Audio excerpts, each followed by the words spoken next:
제가 어떤 이름만 대도 알만한 참 지인을 만났어요. 그분하고 몇 분 만나서 대화도 하고 했는데 그분이 자기 기간의 신우회 회장을 보고 그랬답니다. 정말 예수 믿는 것이 아름답고 좋은 것 같아서 믿으려고 하는데 믿어지지 않는다고.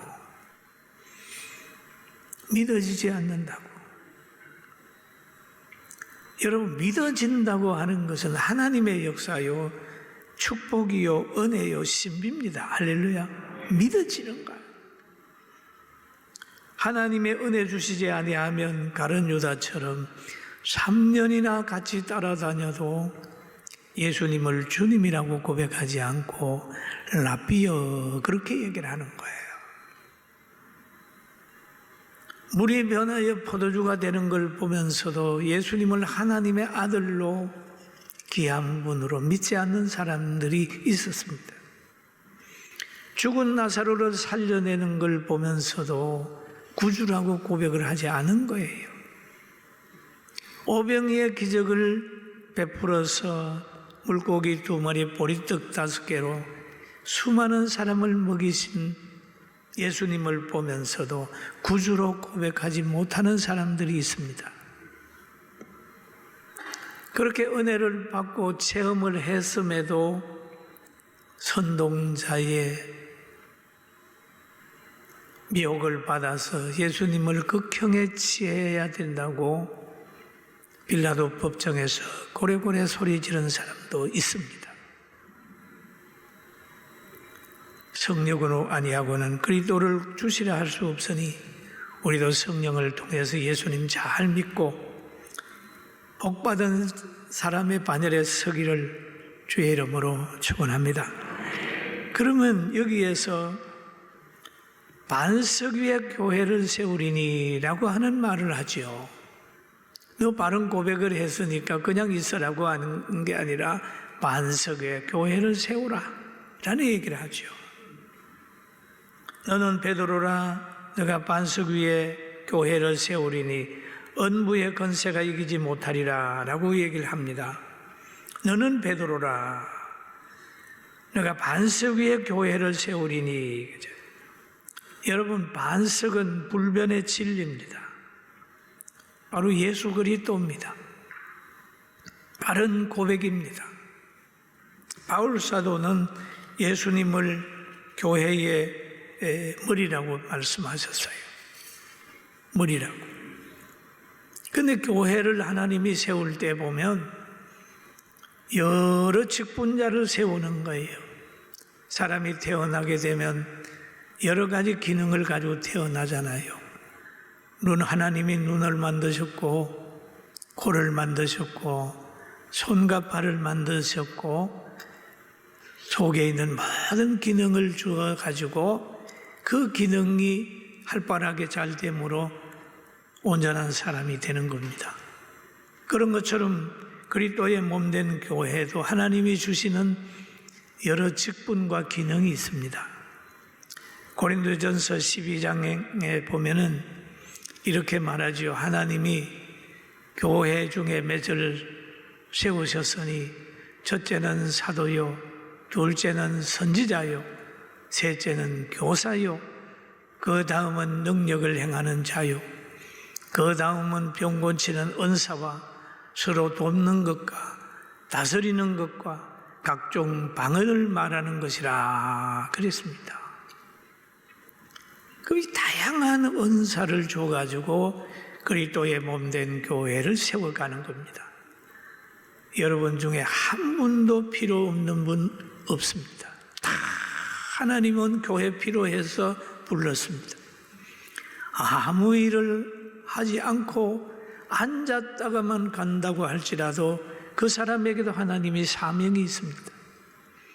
여러분, 인체 중에서 일을 가장 안 하는 히퍼가 있다고 그러잖아요. 잘 보이지도 않고 그러지만 그의 기능이 대단하든 교회에 소속돼서 예배드리고 앉아있는 그 자체도 하나님이 소중하고 여긴다는 걸 알게 되기를 주의 이름으로 축원합니다. 그런 거예요. 붙어 있으면 하나님이 그 사람에게 더 큰 은혜를 주는 거죠. 하나님이 주시는 은사를 우리는 알아야 됩니다. 하나님이 나에게 손의 은사를 줬는지, 발의 은사를 줬는지, 입의 은사를 줬는지, 물질의 은사를 줬는지, 전도의 은사를 줬는지, 섬김의 은사를 줬는지 잘 살펴서 기능대로 해서 늘 행복하게 되길 주의 이름으로 축원합니다. 그래서 성령을 받으면, 바른 고백을 하면 뭐가 오냐? 박해가 온다는 거죠. 음부의 권세가 싸움을 걸어온다, 그 말이에요. 예수님은 그걸 미리 아시고 마태복음 5장 10절에 의를 위하여 박해를 받는 자는 복이 있나니 천국이 그들의 것임이라 라고 말씀을 하셨어요. 의가 있는 곳에는 항상 불의한 세력이 싸움을 걸어옵니다. 교회를 세우리니 음부의 권세가 이기지 못하리라. 그럼 이기고 지는 것은 여러분 싸움을 해봐야 아는 거지 않습니까? 음부의 권세가 싸움을 걸어오는 거예요. 음부는 어떤 곳입니까? 죽음의 힘을 가지고 있어요. 죽이는 힘을 가지고 있어요. 음부는 불신자의 영혼이 가서 고통받는 곳이 음부의 권세입니다. 음부예요. 음부의 권세는 공중의 권세 잡은 악의 악령들이 지배하는 그런 세력입니다.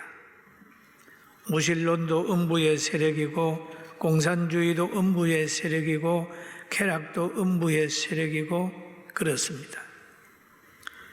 여러분, 우리가 91년 전에 일본이 우리나라를 지배할 때 그 신사 막 섬기라고 그랬잖아요. 참배하라고 그랬습니다. 그 음부의 세력입니다. 그러니까 이 음부의 세력에 굴복하지 않으려고 몸부림친 분들이 있어요. 그런데 이 음부의 세력은 어떻든지 교회를 굴복시키려고 하고 주의 종을 굴복시키려고 했어요. 그래가지고 많은 교회들이 신사가 국민의례라고 그래가면서 굴복했습니다. 종에게 그 일본 경찰이 들어와가지고 순사가 들어와서 막 공갈치는 거예요. 빨리 국민의례라고 결의를 해라 해서 결의를 해버렸어요. 거기에 동의하지 않고 끝까지 버틴 사람이 주기철 목사님이잖아요. 감옥에 가두어 놓고 또 가정을 너무 힘들게 만들고 부모와 아내와 자녀들이 가난에 허덕이게 만들었어요. 그리고 감옥에 있을 때 다시 한번 내보내가지고 그 환경을 포기하고 또 잡아가 가두고 그러면서 어떻든지 자기 환경을 보면서 굴복시키려고 했지만 어머니와 포옹을 하면서 눈물을 흘리면서라도 신앙을 지켰던 주기철 목사님 같은 분 계시잖아요. 음부의 권세, 여러분 음부의 권세에 지지 않는 그런 능력을 우리 모두 가집시다. 할렐루야. 그래서 일본 우리가 36년 동안 고통당할 때 출애굽기 설교를 못했다고 그럽니다. 출애굽기 설교를 하면은 희망을 얘기를 하는 거예요. 그리고 그 당시에 설교하는 목사님들이 많이 박해를 받았어요. 일본 사람들이 얼마나 잘못했나요? 그 잘못한 걸 지적을 하게 되니까 박해를 받는 거죠.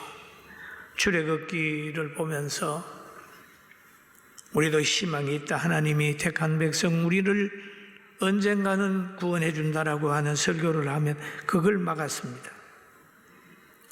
사랑하는 성도 여러분, 음부의 권세가 교회를 박해한다 할지라도 교회는 절대 음부의 권세에 지지 않습니다. 믿습니까?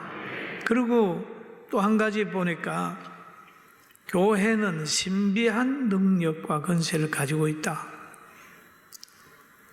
여기 본문에 그런 말을 하잖아요. 내가 천국 열쇠를 내게 주리니 너가 땅에서 무엇이든지 매면 하늘에서도 매일 것이요 너가 땅에서 무엇이든지 풀면 하늘에서도 풀리리라. 대단하지 않습니까? 땅의 역할을, 하늘의 변화를 줄 수 있는 그런 능력을 준다는 거예요. 그런데 이것을 우리가 야고보서 5장을 보면은 우리가 깨달을 수 있어요. 너희 중에 고난 당하는 자가 있느냐? 그는 기도할 것이요. 즐거워하는 자가 있느냐? 그는 찬송할지니라. 너희 중에 병든 자가 있느냐? 교회의 장로들을 청할 것이요. 그들은 주의 이름으로 기름을 바르며 그를 위하여 기도할지니라. 믿음의 기도는 병든 자를 구원하리니 주께서 그를 일으키시리라. 혹시 죄를 범하였을지라도 사하심을 받으리라. 그러므로 너희 죄를 서로 고하며 병 낫기를 위하여 서로 기도하라. 의인의 강구는 역사하는 힘이 큼이니라. 엘리야는 우리와 성정이 같은 사람이로되 그가 비 오지 않기를 간절히 기도한 적 3년 6개월 동안 땅에 비가 오지 아니하고 다시 기도한 적 하늘이 비를 주고 땅이 열매를 맺었느니라 라고 하는 말씀이 있어요. 기도의 능력을 주는 거죠. 기도했더니 비가 오기도 하고 비가 안 오기도 하고, 기도했더니 병자가 나가기도 하고 그런 거예요. 회복이 되는 거죠. 이런 권세를 바른 신앙을 가지고 있는 사람에게 주겠다라고 하는 그런 말씀입니다. 오늘도 우리가 이런 능력을 받는 교회가 꼭 돼야 합니다. 성령의 사람, 진리의 사람이 할 수 있는 것이 바로 이런 거예요. 바른 고백하는 베드로에게 주는 권세는 매우 큰 신비적인 능력이에요. 천국 열쇠란 말을 하죠. 하늘의 복을 좌우하는 권세가 있어요. 제사하는 권세는 예수님만 있잖아요. 하나님만 있는데 그 권세를 주겠다. 천국의 열쇠를 너에게 준다. 어떤 교파에서는 이걸 가지고 고해성서의 기초로 만들고 있는데 그거는 성경적이 아닙니다. 죄를 사하는 것은 오직 예수님의 능력이요, 성령의 능력이요, 하나님의 능력이지 사람이 하는 것은 아닙니다. 여기에서 베드로 자체를 얘기를 하는 것보다 이 고백을 따를 때 가능한 거예요. 할렐루야. 그러면서 또 이런 얘기를 합니다. 인간에게 예수님이 그런 거예요. 제자들 보고 경고를 합니다. 자기가 그리스도인 것을 아무에게도 이루지 말라. 많은 사람에게 제자들이 말을 해야 되는, 이루지 말라고 얘기를 하는 거예요. 내가 그리스도인 것을 많은 사람에게 말하지 마라. 진리를 덮어놨습니다. 하나님이 인간에게 덮어놓은 것이 많이 있어요. 그 예수님 자체도 제자들은 알았지만은 다른 사람에게 막 이렇게 그리스도라고 하는 얘기 하지 마라. 그런 것처럼 하나님이 우리에게 덮어놓은 게 있는데, 여러분, 이스라엘을 회복하는 날도 하나님이 덮어놨어요. 사도행전 1장 6절에 보면 그들이 모였을 때에 예수께서 여쭈어 이르되 주께서 이스라엘 나라를 회복하심이 이때니까 그럽니다. 이르시되 때와 기한은 아버지께서 자기의 권한에 두셨으니 너희가 알 바 아니요라고 합니다. 덮어놓은 거 있어요. 종말의 날도 덮어놨어요. 여러분, 우리가 세상을 떠나는 날도 덮여 있습니다. 잘 되고 못 되고 하는 것도 하나님이 덮어놨어요.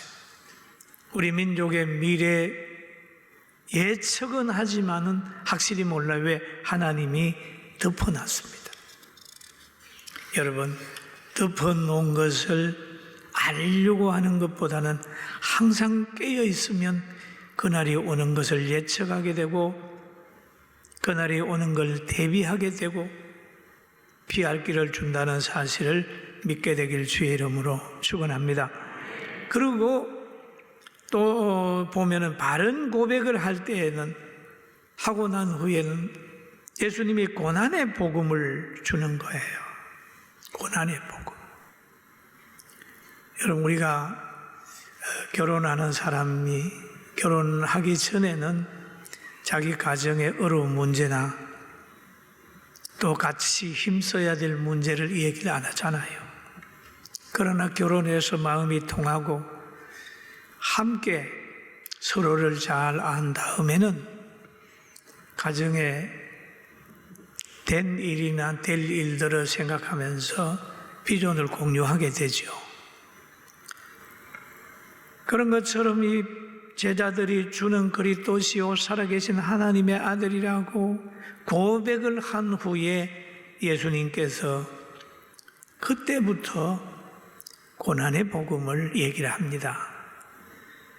내용을 보면은 21절에 이때부터 예수 그리스도께서 자기가 예루살렘에 올라가 장로들과 대제사장들과 서기관들에게 많은 고난을 받고 죽임을 당하고 제3일에 살아나야 할 것을 제자들에게 비로소 나타내시니 그랬습니다.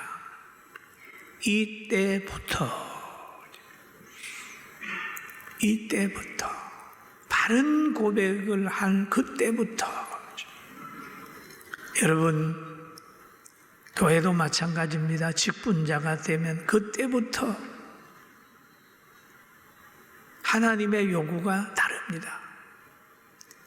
과거에는 먹고 위로받고 기적만 받지만은 바른 고백을 하고 하나님을 깨닫게 되면 그에게는 십자가가 주어지고 고난에 대한 동참을 요구하는 거죠. 진리를 깨달은 후부터 고난을 받고 죽임을 당하고 제3일에 다시 살아나야 하리라고 제자들에게 알려주었습니다. 복음에는 항상 소망과 영광과 승리로 끝이 납니다. 복음에는 항상 승리로 끝이 나요. 그러나 세상의 모든 것들은 흠으로 끝이 납니다. 성령을 받으면 고난이 시작이 되고 사탄이 대적해오고 고난의 복음을 접한 후에는 고난과 죽음만 보지 말고 고난, 죽음 다음에 부활까지 보기를 주의 이름으로 축원합니다. 그래서 부활의 신앙이 필요한 거예요. 부활의 신앙을 가지지 않으면 고난을 피해요. 죽음을 두려워합니다. 직장에 일하는 분들 보면은 힘들고 어려워도 뭐를 생각하나요? 일한 대가를 받아서 집에 가서 사랑하는 아내와 자녀들을 위해서 가장의 역할을 잘 감당한다는 것 때문에 참습니다. 그냥 그만두지 않아요. 또 우리 어머니들의 직장 생활하는 분들 보면 힘들고 어려운데도 참아요. 왜? 거기에서 얻는 거 가지고 가정을 행복하게 만들 수 있다는 생각 때문에 참습니다. 또 농부들도 보면은 봄에 잠자기 좋고 여름에 쉬기 좋은 계절이지만은 그 봄을 아끼면서 씨를 뿌리고 여름에 열심히 김 매는 것은 가을이라고 하는 걸 알기 때문에 수확이라고 하는 걸 알기 때문에 힘들어도 감당을 하는 겁니다. 그래서 이 고난을 예수 믿고 난 후에 고난을 극복하는 거죠. 왜? 그 길이 부활의 길이기 때문입니다. 할렐루야. 중요한 거예요. 예수 믿는 사람은 고난의 복음을 들을 줄 있어야 돼요. 그런데 이 고난의 복음을 사람들이 잘 못 받아요. 누가 더 못 받느냐? 바른 신앙을 고백한 베드로도 못 받았습니다. 예수님이 그 말을 한 다음에 마태복음 16장 22절에 베드로가 한 말을 여러분 같이 한번 읽어봅니다. 베드로가 예수를 붙들고 항변하여 이르되 주여 그리 마옵소서, 이 일이 결코 주께 미치지 아니하리다 라는 얘기를 합니다. 그리하지 마옵소서. 그리하지 마오면 뭡니까? 어떻게 합니까? 하나님의 뜻이 지금 고난과 죽음을 통해 부활로 가는 것인데 하나님의 뜻을 이루지 마옵소서. 그렇게 되기를 원치 않습니다. 베드로가 고백하는 것은 사랑입니다, 여러분. 때로는 육신적인 사랑이 영적으로 얼마나 폐해를 주는지를 우리는 늘 깨닫게 됩니다. 그러니 예수님께서 육신적으로 자기를 사랑해서 고난당하지 마세요, 죽는 길 가지 마세요, 예루살렘 올라가면 박해받습니다, 그렇게 할 때 그래 너밖에 없어, 내 고난 원치 않는 걸 보니 너 나 사랑해, 그렇게 말하지 않았어요. 예수님은 베드로에게 이렇게 대답합니다. 예수께서 돌이키시며 베드로에게 이르시되 사단아 내 뒤로 물러가라. 사단아 내 뒤로 물러가라. 너는 나를 넘어지게 하는 자로다 라는 표현합니다. 나를 넘어지게 하는 자로다. 나를 넘어지게 하는 자로다. 너가 하나님의 일을 생각하지 아니하고 도리어 사람의 일을 생각하는 도다. 하나님의 일을 생각하지 아니하고 사람의 일을 생각하고 영적인 축복을 생각하지 않고 자기의 유익이나 자기의 계획이나 자기의 자존심을 챙긴단 말이에요. 이게 뭐냐? 사탄의 역사잖아요. 예수님이 그렇게 말씀하셨어요.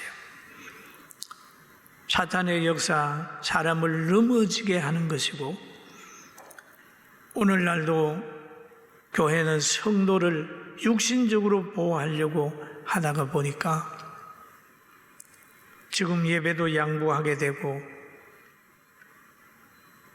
이런 상황에 이르게 된 겁니다. 여러분, 사랑을 하되 그리스도 안에서 하고 영원한 사랑을 하는 지혜를 가지게 되기를 바랍니다. 오늘 여기에 그런 말을 하잖아요. 예수님께서 그 말을 한 다음에 24절에 그러면 예수께서 제자들에게 이르시되 누구든지 나를 따라오려거든 자기를 부인하고 자기 십자가를 지고 나를 따를 것이니라. 누구든지 제 목숨을 구원하고자 하면 잃을 것이고 누구든지 나를 위하여 제 목숨을 잃으면 찾으리라 라고 하는 말씀하셨어요. 자기를 부인하고 자기를 가장 잘 부인했던 사람이 바울 사도입니다. 예수 믿고 나가지고 자기가 옛날에 깨달았던 거, 자기 철학적인 사고, 인간적인 거를 다 뒤로 하고 알고 있는 지식을 배설물로 여기면서 십자가만 전하게 된 사람이 바울 사도입니다. 여러분, 우리는 이성의 사람이 아니라 복음의 사람이 되고 하나님을 사랑하고 사람을 사랑하되 그 사람에게 가지고 있는 영혼이 살아날 수 있도록 온 성도들은 복음을 전하고 영적으로 그들을 살려서 사망 음부로 가는 이들을 천국으로 인도하는 복음의 전령들 되기를 주의 이름으로 축원합니다. 이제는 고난주간 우리는 잘 극복을 하고 부활의 아침에 부활의 신앙을 가지고 가도록 고난에도 동참하고 정말 십자가 지는 삶이 우리 모두에게 있어서 함께 승리의 노래를 부르는 환경을 만들게 되기를 주의 이름으로 축원합니다. 기도드리겠습니다. 지금은 우리 주 예수 그리스도의 은혜와 하나님의 크신 사랑하심과 성령님의 감동과 충만되죠 교통하심이 사랑하는 성도들과 가정 위에와 이 나라 이 민족 위에와 우리 모두들 위에와 성민은 위에와 그리고 대한민국 위에 육해공군 장병들 위에 우리나라 모든 사람들 머리 위에 지금부터 영원 무궁토록 함께 있을지어다. 아멘.